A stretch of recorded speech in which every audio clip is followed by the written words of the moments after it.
We could actually do like a little box inbox, a little video inbox, and say this is, and then play that other video. Show the flood. Are you telling me? Huh? Are you telling me that? Yeah, I'm telling you to do that. Whatever.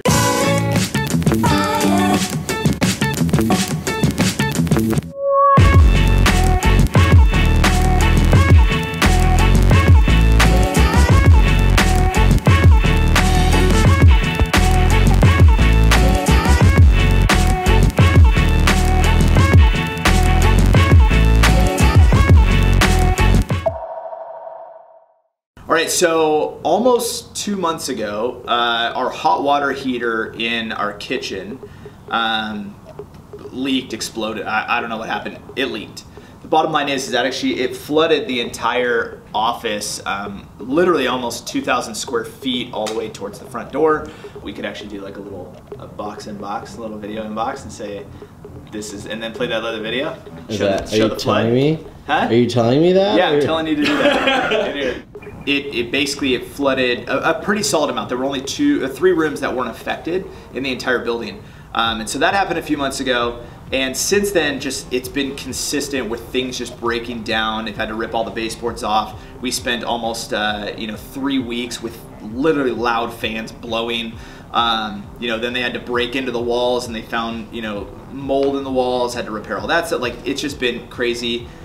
And now we were supposed to have the carpets replaced, and now they are not finished.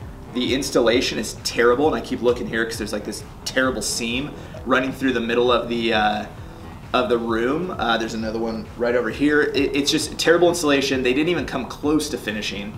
From what I heard, it was like a one-man show trying to install it, which just is ridiculous. It should have been a team of at least 5. And so it just, really poor job of executing and installation. So now we have to fight to get this finished and get some concessions.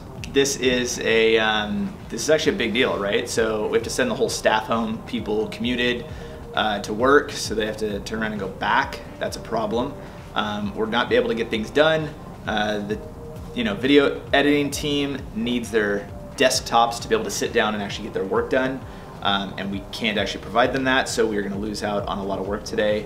Let's see, we obviously haven't, for almost 2 months, haven't been able to hold client meetings here because the office has sort of been in a disarray.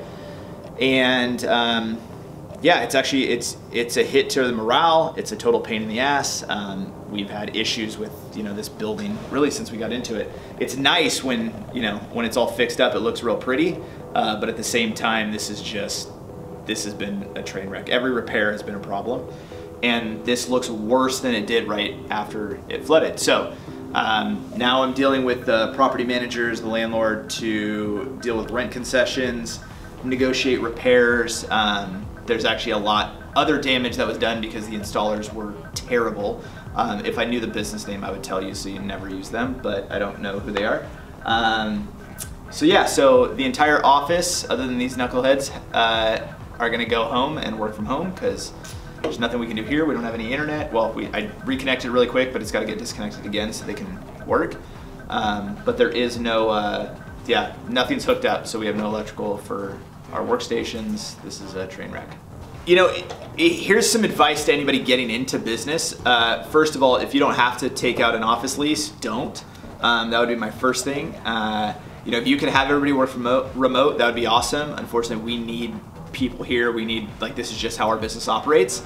But getting into a lease, do yourself a favor and really go in, make sure that your contracts, even if you think they're great and that you're getting a strong deal, realize that brokers are always out for brokers. They're never out for the small business. I'm super disappointed in the relationship that I had with the broker. It was actually, a friend, that I've known that family for a long time. And at the same token, they managed the building as well. And so they were always looking out for themselves. So even the contract of now we have a loss of business because of repairs, we're in a situation where now we have to actually go through our insurance company to actually get replacement costs for some of those things, and that's just a headache, right? And so now I'm in negotiations to try and fight against that, so I don't have to go through insurance. Like, they just need to take care of us because they screwed up.